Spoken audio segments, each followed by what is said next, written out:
How will you take advantage of the connections you make this week? How will you see connectivity unleashed?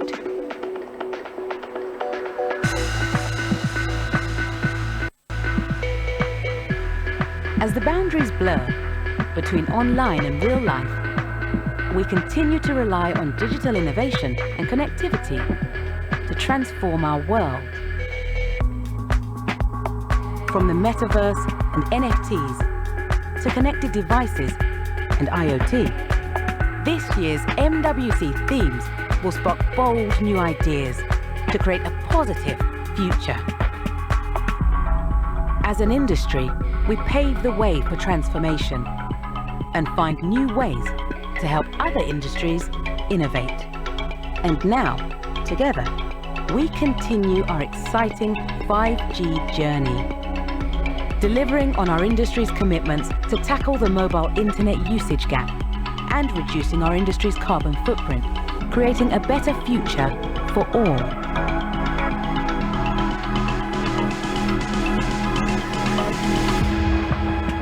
Because together, we will unlock the full power of connectivity so that people, industry, and society thrive. This week, in our iconic host city, we will put our convictions to work. For our businesses, for our next generation of leaders, and for the world.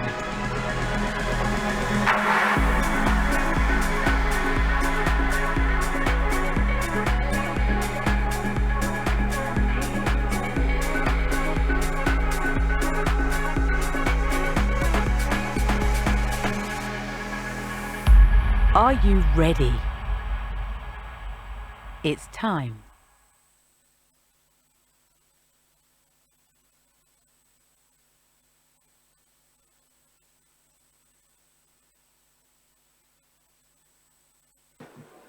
Good afternoon. Oh, wow, now this is on.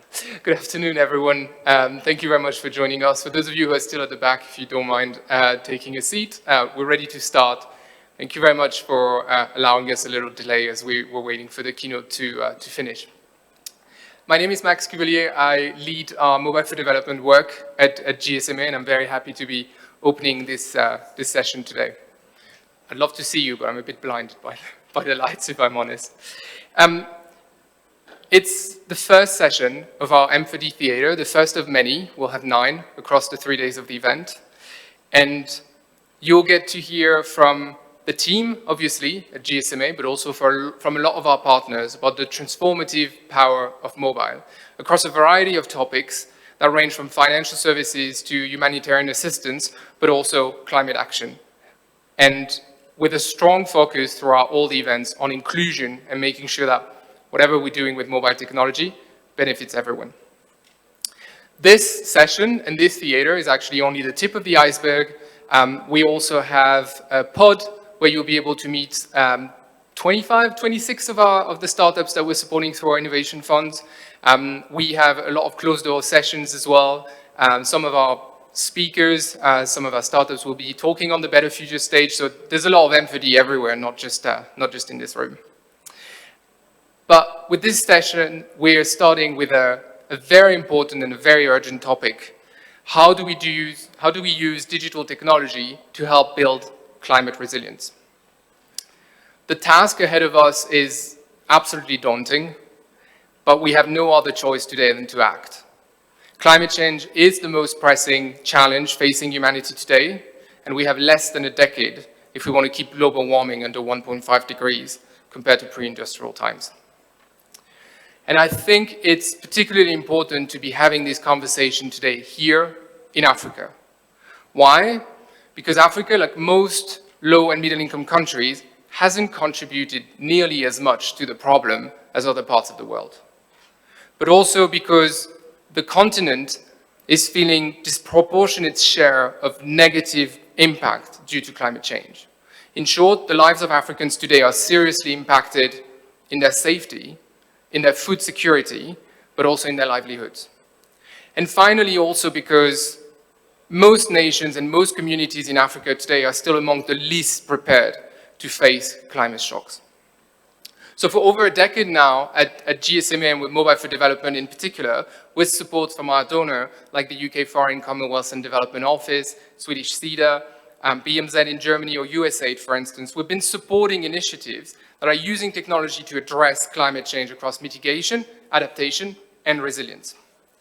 So this is happening through our dedicated ClimateTech program, of course, but it has been happening across our portfolio for more than a decade now, in areas such as agriculture and food security, for instance, but also disaster preparedness and humanitarian action, and also our digital utilities work around access to energy, water, and sanitation. We've been conducting research because it's important to understand the problems that we're facing, but also supporting action on the ground. And in this area, most recently, with the funding from FCDO and SIDA, we've been using our innovation funds as a mechanism to de-risk innovation and investment in the field through two different calls. One was our Digital Urban Services Innovation Fund, where we awarded £1.3 million to 10 organizations working on improving digital urban services. And the other one, more recent, was our Innovation Fund for Climate Resilience and Adaptation, for which we have received north of 500 applications. And you'll have to be a little bit more patient because we're set to announce the cohort of this fund at COP27 in Egypt next month. If you look well, you might find some of these companies here, but unofficially. Actually, with COP27 coming up in a couple of weeks, it feels like a great time for the mobile industry and our partners to assess how we can keep playing a key role as we collectively aim to raise our ambition on all aspects of climate change. The demand for solutions to address climate change is only going to grow in the coming years. And as it does, we must leverage the expertise, the innovation, as well as the finance of the private sector to maximize our impact. It is about creating the new mitigation and adaptation pathways that are required not only to bend our emission curve, but also to close the adaptation gap, and not just for some people, for everybody. Now, to get into the meat of things, I'd like to hand over to my colleague, Anna Colquhoun, who will dive deeper into the latest trends in this field. Thank you very much for joining us, and have a great event.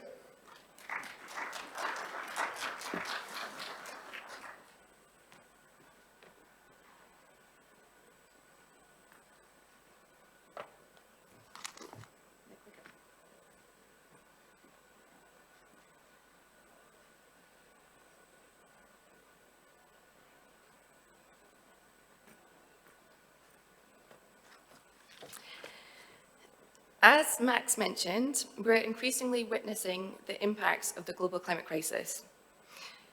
Digital innovation is uniquely positioned to address this challenge. We know from research conducted by the GSMA that mobile and digital technology can help to accelerate climate change mitigation and build the resilience of vulnerable communities. But there's still much to learn. For example, what technology is actually having the most impact? Where are we seeing innovation thrive? And what business models or partnerships are best placed to actually deliver sustainable change? With these questions in mind, in 2021, the GSMA launched the Innovation Fund for Climate Resilience and Adaptation with funding from FCDO and SIDA. The fund was designed to accelerate the testing, adoption and scalability of digital innovation for climate action. We received hundreds and hundreds of applications, as Max mentioned, and the entire process was led by the GSMA Innovation Fund team, who helped navigate through to the final selected grantees. So having such a big pool of applicants offers really valuable insight into what's happening across tech and mobile innovation and where the opportunities lie. So today I want to share a few key takeaways from analysis that we conducted on these pitches. First, let's look at who actually applied. We received 524 pitches from 70 countries, and among that pool, 65% were deemed eligible, so they could clearly articulate their contribution towards climate action. All of the remaining points that I will speak to refer to this eligible group only. The vast majority of the projects pitched were based in Africa, 78%, followed by 19% in Asia. We did also receive pitches from other areas, such as Latin America, the Caribbean, and Eastern Europe. This high concentration of projects in Africa is due to many different factors, including, of course, the innovation happening here, as well as a higher GSMA market presence. And finally, 90% of the applications were designed and delivered in country. So this is obviously very promising because we know that addressing climate resilience needs to have affected communities at the heart of design and decision making. I'll now share just a few of the key trends that we saw across all of the applications. First, terminology. The call for applications invited startups that were designing solutions for climate resilient projects. The GSMA Innovation Funds took a lot of effort to try and clearly explain and articulate what exactly this means, climate resilience, and what type of projects were of most interest. When we analysed the pitches, we saw that there was often a lot of confusion around the key concepts and terminology related to climate resilience. Startups sometimes struggled to articulate all of the different issues that they were addressing, and in other instances, to actually contextualize the impacts that were being felt for their particular target users. Overall, it points to a need for ongoing capacity building when we look at concepts and terminology related to climate and resilience. But it also highlights considerations for ongoing funding within this space. There is perhaps an opportunity to close the gap between the language that donors and investors use when talking about climate and resilience, as well as that of innovators and the implementers actually on the ground. Okay, next, sector and target users. Agriculture dominated the projects that were pitched, with 46% all focusing on this sector. This was particularly true in East, West, and North Africa. As a result, the vast majority of the target users that these solutions were being designed for were smallholder farmers. For example, one of our selected grantees is focusing on smallholder farmers in Ethiopia, and they have created a one-stop digital service to serve farmers. This includes everything from a mobile application that has weather information and forecasting, as well as financial products, such as insurance, to help them manage the risks of a changing climate. This prevalence of agriculture within the pitches highlights the kind of growing awareness of the linkages and dependencies between agriculture and climate change. But it also indicates perhaps scope for further support and funding for other sectors that are also helping to address climate change and safeguard natural resources. Tech. So, most of the applicants were using a combination of different technologies within their projects. The most popular tech that was pitched tended to be more traditional ones, such as mobile apps or mobile money. In contrast, the more innovative technologies, such as satellite imagery or artificial intelligence and the use of big data, was less common, and it was included in only a third of the pitches. At the regional level, it was much more prevalent in startups in Asia compared with Africa. So overall, it highlights that the use of innovative tech with startups addressing climate resilience is happening, it's promising, but it's still nascent. And we look forward to these solutions being further tested and scaled.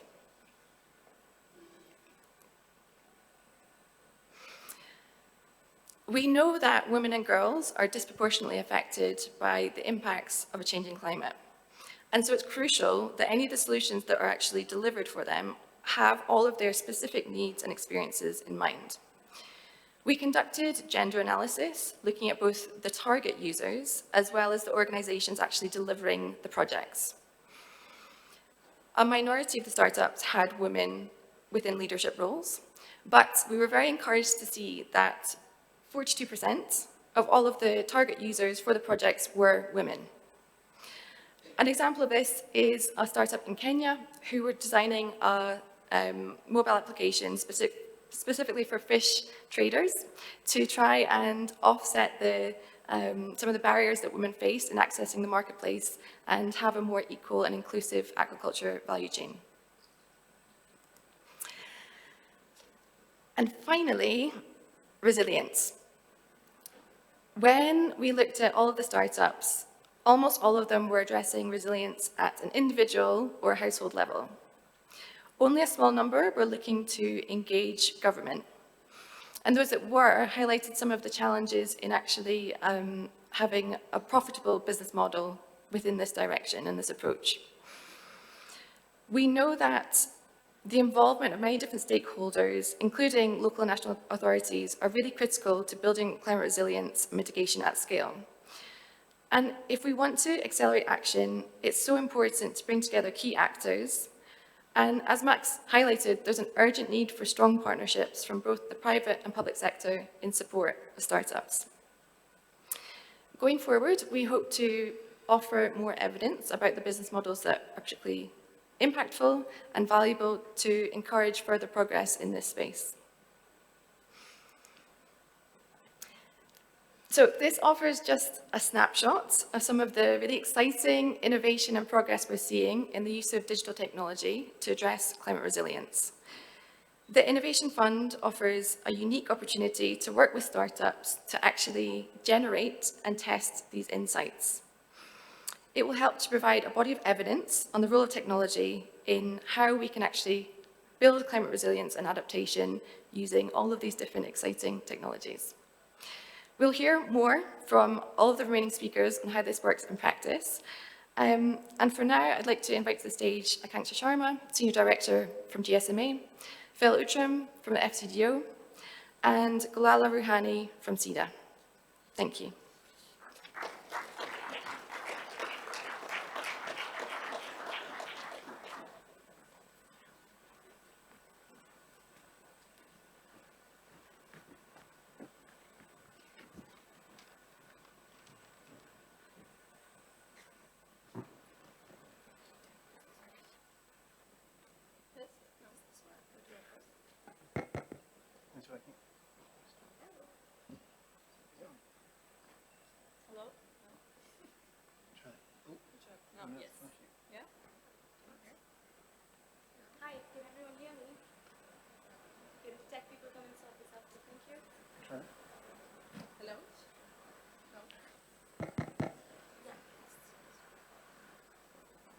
Should it be red or green?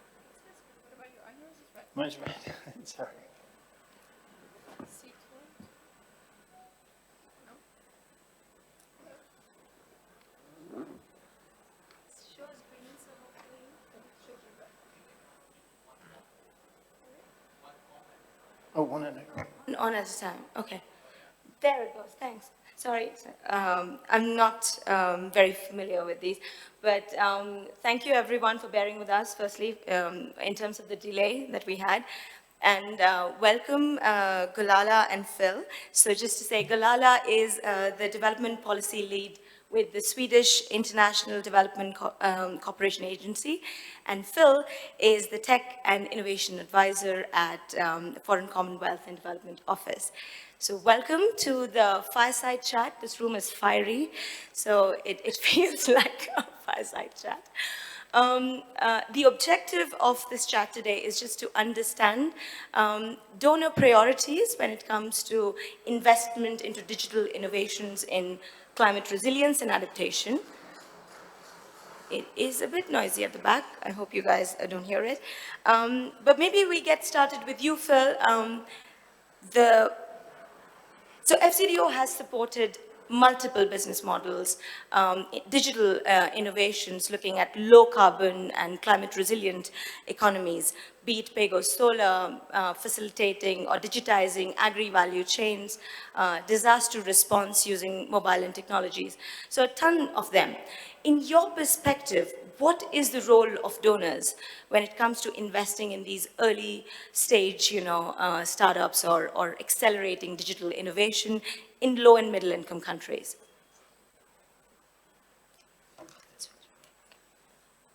Mine is off, yours should be on.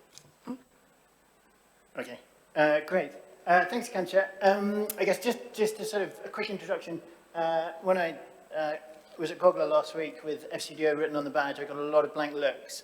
For those that haven't followed, we were DFID, the UK Department for International Development, but then merged with our Foreign Office, so it became FCDO. So just quickly end that. So yeah, the role of a donor. I guess I see it has two parts. One is to produce public goods. So these are things that we really hope will benefit the whole sector. So that includes things like generating data and evidence on what works. So I guess a good example is the GSMA report launched last February, published last February, on the role of mobile money, digital and mobile enabled solutions to address climate change. And if you've not read it, I really recommend it. It's full of great content, all the sort of, sort of tech tools that are applicable and the sectors. Then I guess the other public good we really like to support is around policy and regulation, because that's tough for individual companies and sometimes even governments to try and tackle. So an example is a project around Mozambique that worked with the government to look at the potential impacts of reducing solar tariffs. So that's something that donors can do. But then I guess, almost more importantly, is the direct support to companies that we really want to sort of scale up in the sector. And again, that comes in sort of multiple forms, but finance is kind of the most obvious one. So we've heard about the GSMA Innovation Fund that we're supporting, giving grants of £100,000 to £250,000 to a range of grantees. Grants are obviously key. We're really trying to support new ideas, new companies, but we offer more than that. In many cases, things like pay-go, the working capital, it takes, can take a year, 2 years to get paid back for the stock, and it's really hard to get money for that stock if you're a new company. So we have various vehicles that provide very concessional debt and equity.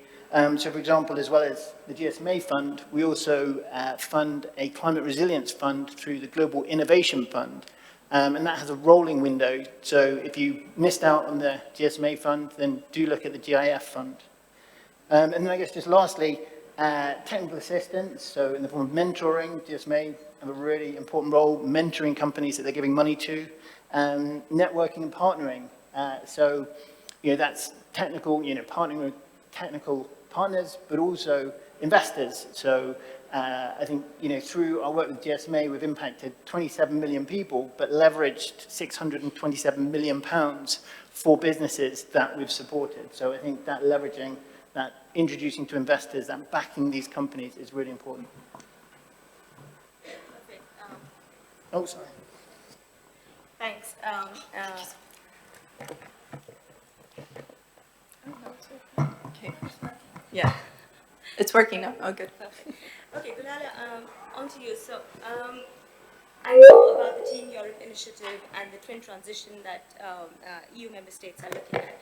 What's your role here and what's your perspective on the same question? Sure.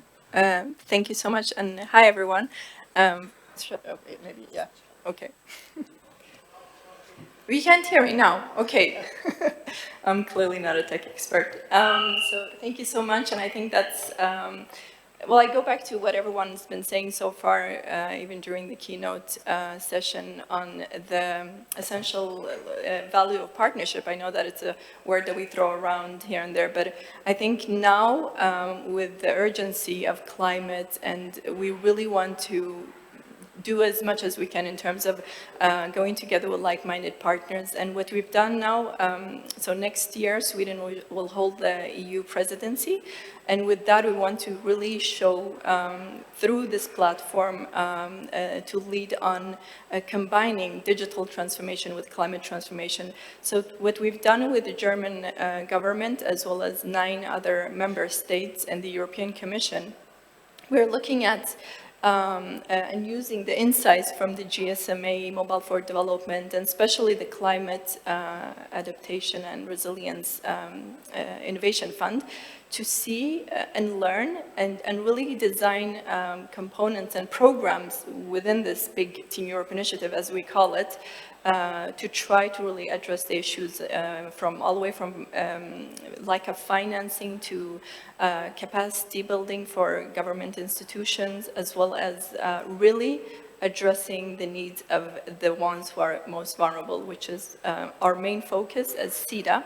We always want to make sure that whatever is created up there in the cloud also benefits the end user and communities who are usually left behind and don't have access to technologies. Thank you. Yeah, I mean, and a question it just got me thinking. In terms of the financing, do you see a shift happening from projects that were predominantly looking at mitigation, so like, preventing the causes of climate change, to resilience and adaptation over time? Like, Phil, maybe you want to take that. Sure. Yeah, definitely the case. And I think, UK hosted COP26 was, really saw that transition. So for us, I mean, at a high level, it's really important. We're pushing things like the Green Climate Fund, which the UK is actually the biggest donor into, but, that's gone from 20% money towards adaptation. We're pushing it to more of a 50-50. But down at our program level, definitely there's a big shift. I guess the mitigation space has been really successful. We were hearing last week that we've reached 400 million users with off-grid energy, much of it through sort of PAYGO-enabled solar home systems. So, the digital mobile environment has played a big part in that. But now, there's definitely needs to be a shift to adaptation and resilience, which we're seeing with, these 2 funds that we've mentioned. And Golala, to you, you just mentioned including everyone in the projects that you do. How do you think digital is instrumental in doing that? I mean, I remember the Digital for Development Hub that was set up a few years ago by the European Union. And digital has been a focus. So like, why, I don't want to give a leading question, but why do you think digital can accelerate our move towards climate action? And also keeping in mind the barriers that it brings with it? Like, what's your take on that? So that's a really interesting question. I'm glad you asked it. I think it all goes back to what is our additionality as SIDA. I mean, we're a relatively small donor. We try to be as effective as possible, and our government has really pushed us to double and even triple our climate financing, which means that we need to integrate climate in all our work. And when it comes to digital, I think, especially if I look back at SIDA's work, we always try not to have a tech push. It's not the focus on the technology, it's on how it benefits the different type of work that we're doing in the different geographies. And I think we've always focused on access. That is because we know, and we heard also from everyone else, that not everyone has access. And if they have access, it's mostly perhaps not relevant access. And also, I think, because there are risks coming with digitizing, or at least like using technology to solve climate issues, because also I'm thinking of indigenous practices, of biodiversity. So I think it's easy to get carried away, and I think we're trying to take that role, to take a step back and think of, okay, there are a lot of solutions, there are a lot of opportunities, but there are also risks. And so with that, I think that would be our take when it comes to how we want to also move ahead in looking and adding a digital lens on our climate work and adding a climate lens on our digital work. So we're looking at your leadership. I mean, you have come much more further, and we're also very happy that we can work with different donors that are on that corner, because I think we all have a space in this transformation, and I think when it comes to like finding those key partnership that is built on what are you best at and what is your contribution is the key. It takes a lot of work, and but what I like is that, especially when it comes to climate and digital transformation, is that it is urgent. I think I really feel that every event I go to and everything that I consume is the urgency is there, and that's something that is very encouraging. Thank you, Golala. Phil, would you like to add to that? Although I'm sure I'm getting a cue for a wrap-up on this. How are we doing on time? We have time, so yes. Okay. Freestyle. Great. Thanks. Yeah, I mean, for quite a long time, I guess, we've, in the FCO, have really felt the power of tech.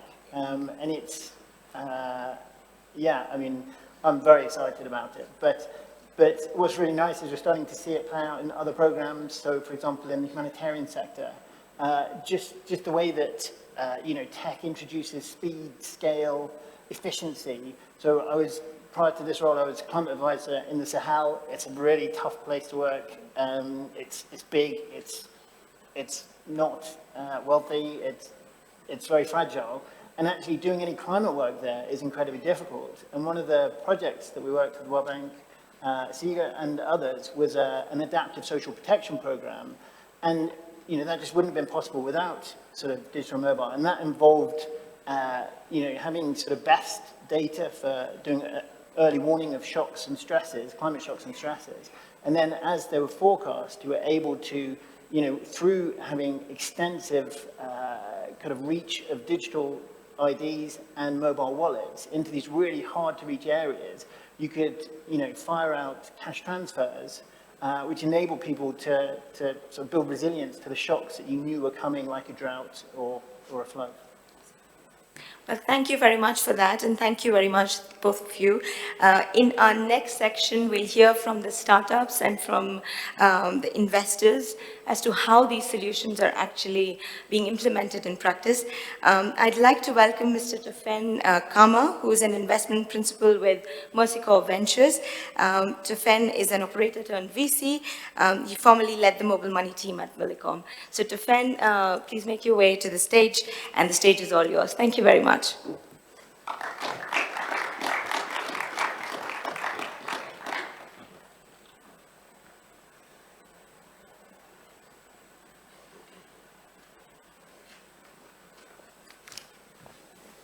Let me start from here.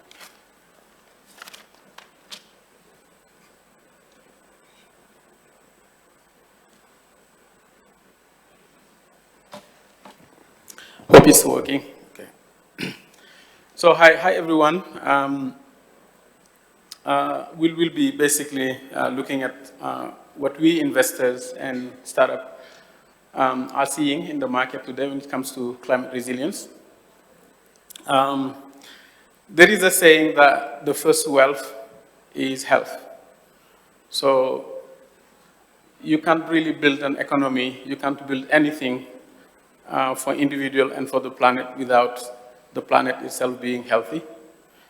So this is what is basically driving most of our vision about helping climate.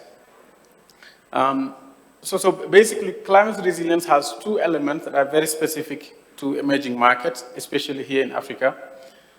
The first is it's a truly global phenomenon, a truly global challenge. What I mean by that is the action that you make here in a particular place on the planet, whether they are climate positive or climate negative, those actions can have resounding effect in almost any other place in the globe, including in areas where you can't anticipate. And there are very few elements, there are very few challenges that are that global. Luckily, there are a lot of companies today, a lot of countries that are trying to tackle this with things like carbon credit. There is already a market of $50 billion of carbon credits. And I'm always surprised that most of the startups in our regions are not aware of this or can't access it practically today. So there is still a lot to be done. The second point on climate resilience is the tech itself. The tech is growing so fast. Everything that goes through data, we'll dig a little bit deeper later. And my fear is that we Africans, as usual, we get left behind as the world is going to carbon neutral. Everyone is going green.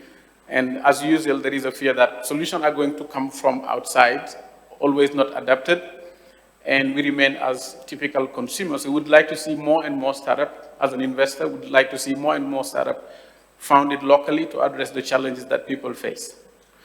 So my name is Toffene Kama. I probably should have started by that. I'm an investor at the principal investor for Africa for Mercy Corp Ventures. We invest primarily in fintech, obviously, in agtech, and more recently in climate resilience, which is almost a third of our investment now. We invested in about 40 companies over the last 5 years. Most of them are in Africa. A small part is in Latin America, so we have that unusual link between Latin America and Africa. And we invest in early stage companies. And again, climate resilience is really one of our main focus for the next coming years. So if you are a startup in this region, in this room, and looking at building or already have built in this area, please connect with me. I'll be here for the next coming 2 days. Saying that, I'd like to welcome my other guest, Xavier from, welcome. Xavier from Flowminder, Kenneth, thank you.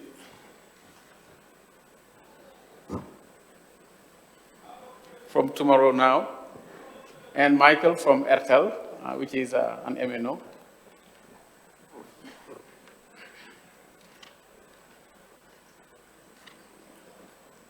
So welcome everyone, and maybe I'll start with leaving you maybe starting from Michael to give just a bit of a background about yourself, and we'll come a little bit later about what you guys are doing in the climate resilience sector. Please. Thank you so much. I hope I'm audible. Okay, so my name is Michael Koech. I work for Airtel Africa. Airtel Africa has, we are in 14 markets in Africa, primarily doing connectivity, mobile voice, and other things that are associated with mobile technology. So we serve about 128 million customers currently on voice, about 46 million on mobile money, and other services as well. And it's really a pleasure to be here. Kenneth? Thank you. I hope I'm audible. Hopefully. Should I? Oh, thank you. So my name is Kenneth Chepkwony. First of all, this is a very meaningful first time in Kigali. Really honored to be with you in this room, having this important discussion. So my name is Kenneth Chepkwony. I represent TomorrowNow, which is a non-profit that's working to address the need for climate adaptation and action now. And we do this by bridging the gap between next generation weather technologies and the communities that need them most using innovative partnerships. Xavier?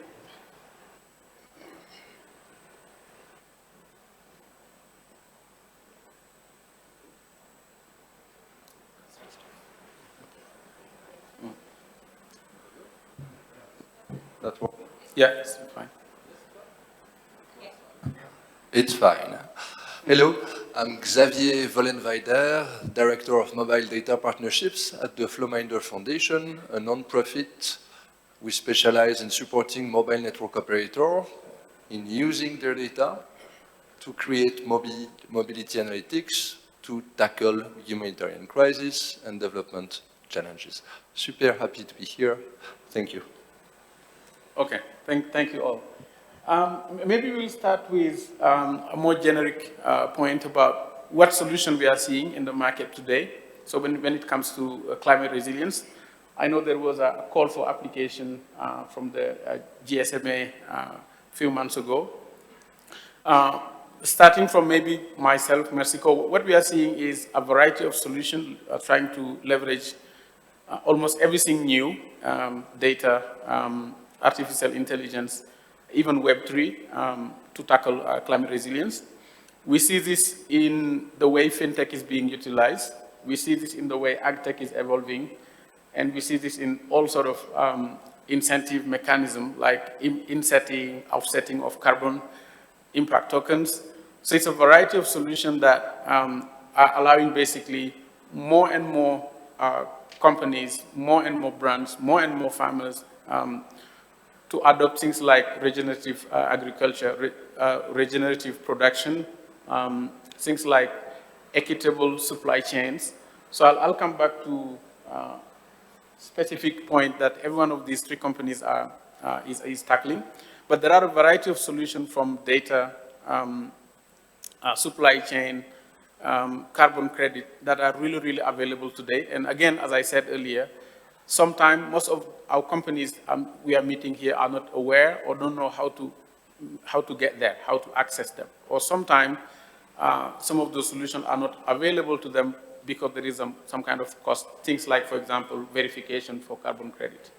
So our role is to make sure that more awareness is available, that more and more companies get there, and then we'll also finance companies that are making sure that that barrier to entry is lower and lower, so that any farmer, whether you are in Kenya or any company that is in the EV sector can actually benefit from that, because it's an additional source of revenue, which is designed specifically for that. So maybe I'll start with Xavier around what you guys are doing precisely on this in this area, and how basically that is affecting climate resilience. Yeah, sure. Thank you, Toffene. Sure. So Flowminder really focuses on turning mobile network operator data into insightful information for decision maker. So I'm going to take like two examples that come to my mind. One is in Haiti, one is in Ghana. Thinking about climate resilience, we can think about like preparing to a hurricane. The hurricane lands, you need to have like this rapid response the first few weeks, and then you have like a long-term recovery. So in Haiti, which is on the tropical storm and hurricane tracks every season, we work in a collaboration partnership with GSL Haiti. Really enlightened MNO. I think it's fair to say that really Flowminder was founded thanks to them, and they're really pushing. So what we have created is an analysis toolkit, flow kit, that we can put behind the firewall at the mobile network operator side to quickly spit out a report about population displacement so that the humanitarian stakeholder can act rapidly in the direct aftermath of a disaster for the first few weeks. Another example, it's Ghana, as said before. Here the partnership is a bit different. It's really like a classic PPP, public-private partnership, with Vodafone Ghana, the stat agency from Ghana, GSS, and ourselves, member of an MOU, data processing agreement, and we have developed same base core tech, flow kit, or open source technology, the capacity of GSS to query the privately held data by Vodafone without exposing subscriber privacy and with a strong governance framework. Thanks to this framework, we work with NADMO, which is the disaster response agency, and here we are engaged into more on the preparedness side, having an understanding of what is the exposure of Accra population on an hourly basis to flooding. So that were two recent examples of the type of work that we are doing. Okay, because I know also that probably in the audience we have a number of stakeholders for which Flowminder could be relevant. Either you are an officer in one of the governments in the regions, like a policymaker, or you are an executive at one of the MNOs. Just important to know that these solutions do exist. From my experience, when the COVID hit a few years ago, we rushed to one of the operators in the country where I was, and we wanted to get that data to see if we can build something on top of it to help the population. And the data was there, but it was just not ready for external consumption. So this is why I think some of these solutions are really critical, especially if they can be applied on the market, on the ground. So maybe just one follow-up question for you is, what kind of challenges do you see deploying these, and how can some of these in the public could be helpful? So, yeah, the challenges that we see is that we focus on mobile network operator. Mm-hmm. Mobile network operator, their core business is not to share data with third party for public good, right? Sharing data with third party for public goods involves risk. There may be some privacy risk of sharing commercial information. And so one of the barriers that we face is really like first really healthy and logical mindset of a mobile network operator, which says, oh, whoa, what do you want to do? And so it's really coming up with like well-rounded, well-packaged tools and solution with a good business model attached to it that incentivize mobile network operator to engage sustainably in this type of project. Because it's not like a pilot project that you want to do 6 months, a 1 year project. It needs like really tremendous changes also on the recipient end, on the government side, Civil Protection Agency, the Disaster Response Agency, some of the UN stakeholders, because they need to integrate this new feed of information into their standard operating procedure. They need to have their capability built up. So it takes time. And in order to have this big machinery put in place, it's really like this well-rounded package of tools and solutions to allow more seamlessly mobile network operator to share the data for the public good. So that's one of the things, is like, yeah, nailing this. Mm-hmm. Enabling environment, I would say, is something which is really key. Depending on each country is different, each mobile network is different. But yeah, in some places, the lack of a clear regulatory framework or government will to support this type of collaboration may be an impediment to other stakeholders keener to engage in this type of collaboration. Yeah, collaboration is key then, definitely. Maybe let me turn to Ken. I know that this is one usage of data. You guys are also using data in a very specific way. For information, we invested in a company which is also providing forecasts, like weather forecasts for farmers, especially in Latin America. So I'd like to turn back to you and ask what you guys are doing in terms of utilization of data, and then what kind of barrier that you face that potentially people on the public or more globally could be helped. Thank you. So TomorrowNow spun off out of for-profit company, a private company called Tomorrow.io, which is a weather and climate security company serving more than 150 enterprises in the United States.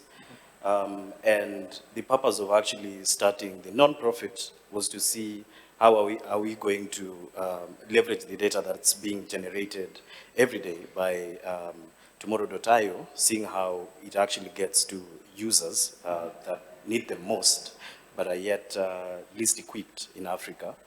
And at the moment, we are implementing 2 projects funded by Bill and Melinda Gates Foundation.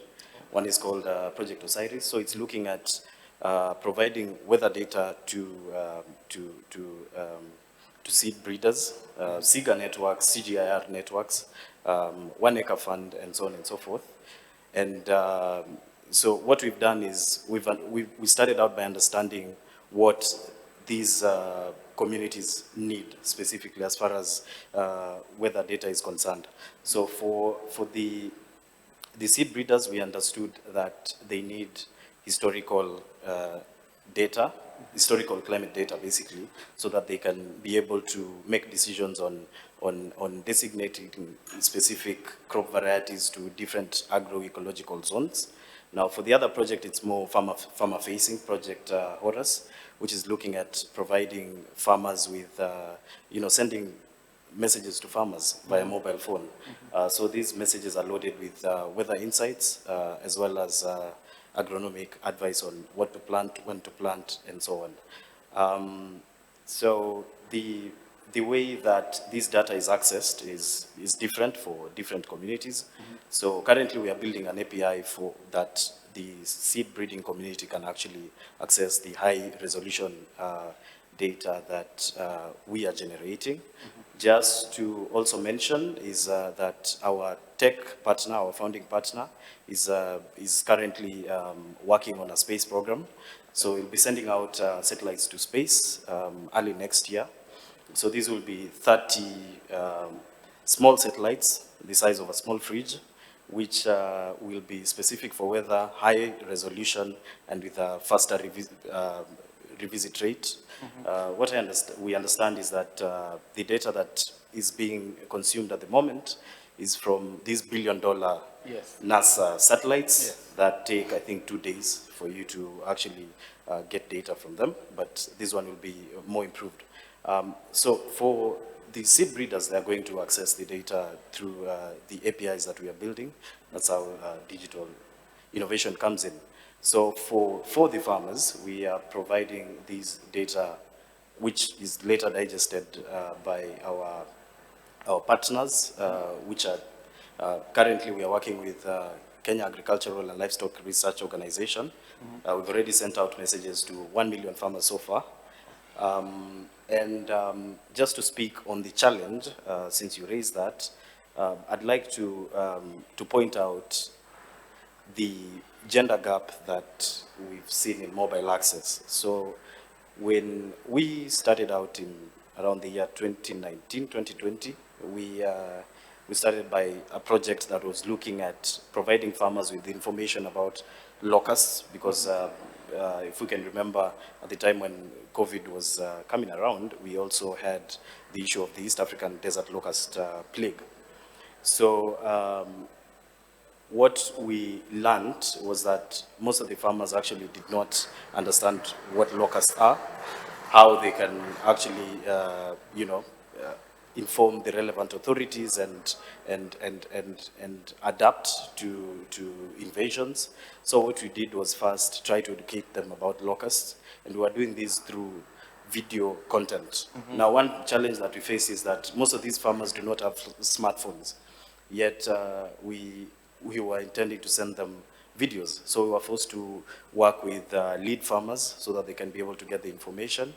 Also, in the same breath, we were also coming up with, we came up with a hatching index just to give farmers prior knowledge about where the locusts could be going, because locusts actually move by wind, and that's how weather data came in. So the challenge really here was the digital gap that everyone has been talking about since the start of this particular event. Excellent. So as I said, the ability to change, to make any impact in the region depend on, obviously, data. And it is even better if you can produce the data by yourself. Because as you can see, when it comes to GIS and kind of location data, most of the time satellites are not covering our region generally very well, or you don't have the accuracy that you don't need, or sometimes it costs way, way too much. So being able to generate, I find that really fascinating, to be able to launch your own fleet of small satellite and probably at a low latitude. Some companies are doing that right now at a global level to provide internet access. So I find that basically leveraging the latest technologies to address some of those changes is great. So maybe let me turn to Michael from Airtel. One of the things, for example, we've seen recently, especially in the carbon market, is companies are trying to either influence their supply chain. This is typically called insetting. It means that I can actually incentivize farmers or producers at the last mile of my supply chain. I can basically incentivize them to adopt certain practices, so I can go and claim net positive or climate-friendly claims. A number of brands are doing this more and more, and all those who can't control that are buying offset from other industries. So I find that interesting that, obviously, as we all know, MNOs are great stakeholders in this region. They employ a lot of people. A lot of companies get like basically additional business from them. One used to say that in Kenya, almost every family has some business related to Safaricom. So much is related to the MNOs. So I was just curious about what you guys are doing in this space, both as a corporate, but also as a stakeholder in the country. Okay, thank you. I think I'll start by saying that as an MNO, we are actually faced by climate challenges, just like all of us. We've seen a lot of our customers, a lot of citizens who are our customer base, actually getting a lot of problems. I mean, in the Horn of Africa, we've had the longest drought, I think, in 40 years. And in so many pockets also, we've seen flooding, just immediately thereafter. So it's really a challenge. And on the other side, of course, also, even within our operations, we are really greatly impacted in terms of energy, in terms of our network being affected by, the extremes. So climate is really one of the key focus areas, both in terms of assessing the risk and opportunities that comes out of it. As an organization, internally, of course, we've looked at ourselves and we are working a lot in terms of, we've established our carbon footprint, which we are publishing end of this week. And so in terms of what we can control, we are doing a lot to reduce. But we also have an obligation, of course, to support the citizens, our customers on this.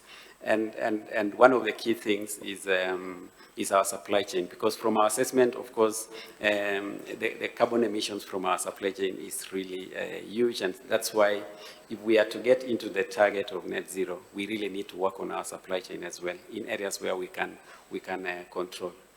But what we've done is, of course, we are working with our suppliers, so whether it's technology suppliers, which are the biggest, to see where the opportunities are. Of course, our target is to reduce, but in areas, just because you've mentioned on carbon offsetting, on areas where we can't, then offsets now becomes the next option. Yes. This is an area that we are exploring now, moving into the future. Once we've done, because when you're doing your science-based targets, you would want first to ensure that you reduce it, and then now, as a last option, you go to carbon offsetting. But one of the key things that we've done is to ensure that we will get the right partners and the right projects in terms of carbon offsetting. And secondly is to look at what are the pain points for Africa? And I think nature-based solutions will be one of the key ones for most of the markets that we are going to, that we are currently operating in. So we are exploring different options, and definitely when the time comes, we are going to select a project around nature-based solutions, and probably using technology as well, in terms of building into what the current practices that they are doing. So that's where we are at the moment, and I'm sure we'll be seeing a lot more as we move forward. Thank you all. I think that just to kind of close on that, nature-based solutions are already in the market today. Either startups are using data or leveraging the fact that they are part of larger chain of supply, a lot of things can be done. For example, supply chain used to have things like fair trade, which didn't really work, but it was still not that global, that effective. So one of the solutions we are seeing right now is everything related to making sure that brands who are on top of the supply chain can basically equitably provide additional return to those who are at the base of the supply chain. For example, if you take the coffee, looks like a cup of coffee, which costs you maybe a few dollars. The guy who is basically producing the coffee itself for 1 cup makes less than a cent. So it tells a lot about how you can incentivize all those people to apply certain practices. And brands are not doing this, not because they are nice or they're just climate positive. They're doing it also because some of those products, you can actually claim a certain, you can basically make them premium from those claims and sell at a higher price. And that extra come back to the supply chain. So there are now today technologies to do these things. We as an investor, for example, at Mercy Corp, we have a whole program called Pilots, where we take some of those edge cases and we finance them. We can give grants without even taking equity, and we can provide support, operational people on the ground. And we have like 4 or 5 pilots running right now using things like Web3. So I just wanted to highlight that all these technologies that we are seeing today are being applied in this market, and it's quite a growing sector. So I'm not sure if we are running out of time, but yeah, so maybe it's time to turn back to the public. And if you have any questions related to these different platforms, either Flowminder, TomorrowNow, or Airtel, or what we do as an investor in the sector, please go ahead.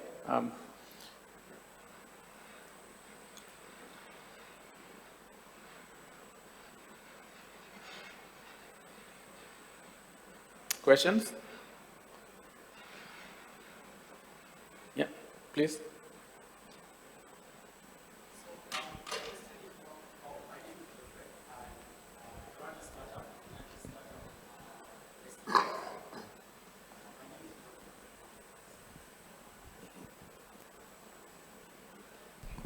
Hi, my name is Geoffrey. I run an energy startup based in Uganda.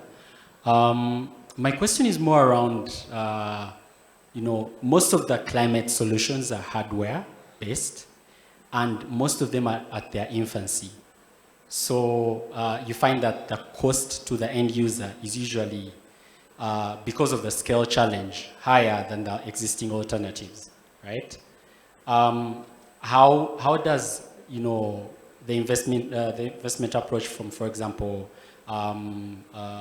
Mercy Corp and all the different players on the panel that are playing in this space, how does that really mitigate that challenge in terms of getting these products or solutions to scale, while also keeping it affordable for the end user, while also not burning your shareholders' money and just having to explain to board members why you're not profitable or why you're burning cash to build something that's, well, I would say not very profitable at the moment, or that's losing money.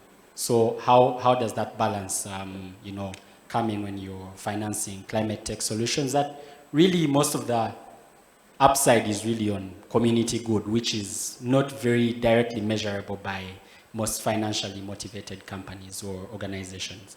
Thank you. Maybe we'll answer to that before the timing. So just to address that, yes, at least from a Mercy Corp Ventures perspective, we are seeing a lot of solutions that are not all based on hardware. Obviously, at some point you need some data, and you can use either existing data or create some. Yes, there are issues of, for example, connecting with the farmer who doesn't have a smartphone, who doesn't have a mobile phone, who doesn't have data, who is not well connected. All these issues do exist. What we are seeing, though, is that the solutions are quite broad.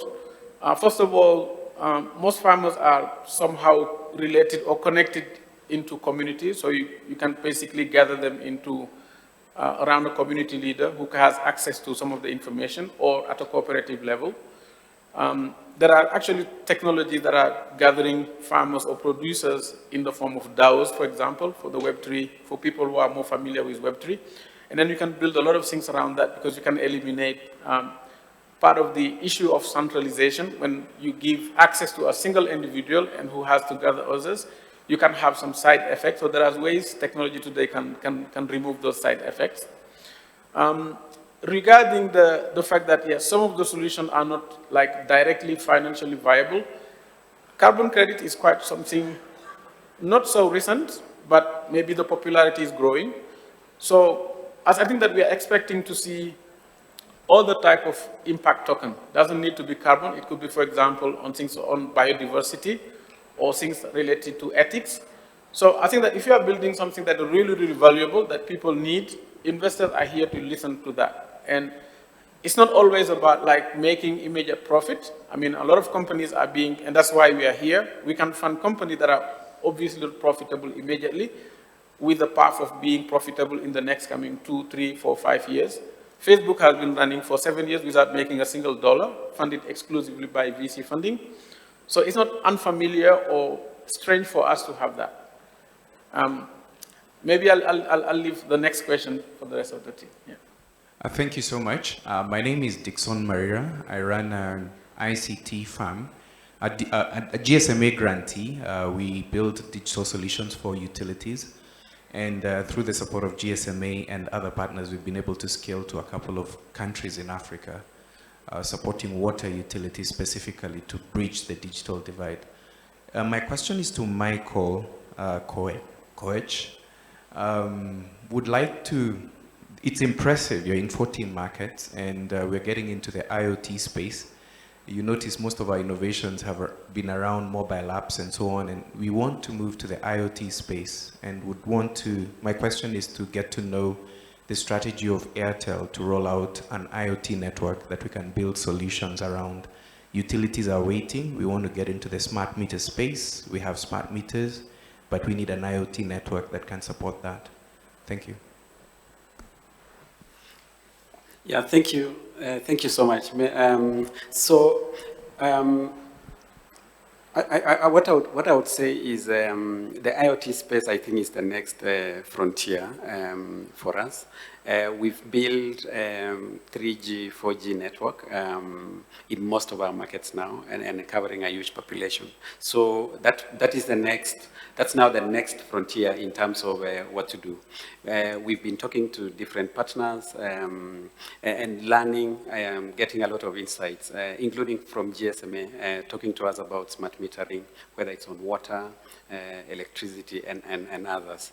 And so even from the commercial perspective, there are some pilots that are now in the pipeline in terms of what can we do. And this really addresses also the issue of climate resilience, because you can imagine how much water we lose in the system, and power as well, even simple things like reading meter readings for power. So it's something that is coming. We've been, of course, perfecting, the digital apps and others based on also, the customers that we are serving, and so that will be the next, and we are happy to engage as we move forward. Good afternoon. My name is Dr. Edward Mungai, and I have more of a comment as opposed to a question. And just to say, I've still recently for working with entrepreneurs, having supported over 2,000 entrepreneurs in Kenya who are specifically dealing with climate change. Now I've decided to look into Africa, especially with innovations and climate change. And I want to tell you, of course, we've talked about money. And money is good for the entrepreneurs. But I think it's beyond that. As investors, as donors, and I listen very keenly to what Phil was saying, I think it's very important we look at the technical assistance. Because many of these entrepreneurs, yes, money is good, but they have so many roadblocks that they need to go over. And I think it's only us, and investors, donors who can be able to help them. And what am I talking about? I'm talking about 5 things. One, is that they are not necessarily business people. They are people with innovations, and they need to be helped to put their business plans in shape. They need to be told how to hire, how to fire, how to deal with the regulations. The second point, and very important, is that we must work with government. I mean, investors, donors, MNOs, you've got the strength to speak to government. They truly need an enabling environment. I have seen cases in Africa where they want to package biogas, but guess what? There's no regulation for biogas, packaging of biogas. But we, the investors, as donors, we can be able to get into that space and help them with that enabling environment. The third point is a little bit about money. Yes, 150,000 pounds, 250,000 pounds is good money. But guess what? They need millions of dollars. They need millions of pounds. Investor readiness becomes a critical element. Let's give them that 150 to push them to the next level, but at the same time, help them to speak the language of us investors, so that then they can be able to pull even more money within their organization. Information is key, and I like what you're saying about IoT, Mike. We need to give them the information. We must make that information available to them, so that then they can be able to get to the next level. And finally is access to facilities and testing facilities. Many of them are struggling to pilot their own ideas because it requires 20,000, it requires 50,000, and that's where proof of concept grants becomes a very useful component. Friends, I think if we can be able to provide those 5 things to them, and of course the 150, the 250, we will have solved the challenges, and we will have enabled them to help us as a humanity to solve the issues of climate change. Thank you. Thank you. Thank you very much, everyone, for bearing with us. It started with a little bit of a delay. I won't hold you back anymore. I'd specifically like to thank our donors for supporting this program, not just Mobile for Development in general, but also with a specific focus on climate. So thanks, everyone, for joining, and I hope you're able to grab good lunch after this. Thank you very much. Bye. Thank you.